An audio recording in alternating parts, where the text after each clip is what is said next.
inside and see what was that it was messed up. So this is the whole problem. What's the name of this? DEF?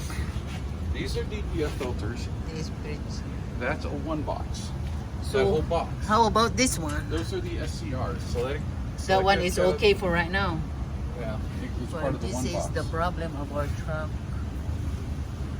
This is the third shop. Well, the second one didn't do anything, but Yeah. that's what's going on.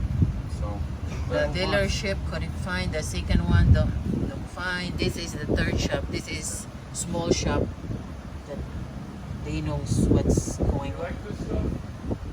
So yeah.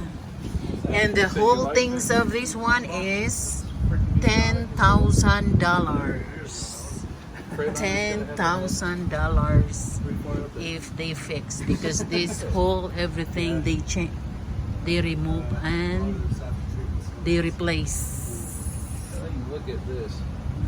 Well, it's on the other side. You can see it's messed up. The one That is sure looks like leaking. a crack, don't it? Yeah, that's exactly what those are. Internal cracks inside of the... So that's the cause of black smoke. Well, no, this is supposed to prevent the black smoke, but this is the filter that makes it clean air. But these are broken. These are ceramic filters. Oh. And see these cracks? It's broken. So when it's broken, So it's gonna be replaced everything. Yep. Also this one, yung parang baril na gamay. Oh my God. all right, So they found it. go out that way and go around or whatever. Let's go back inside.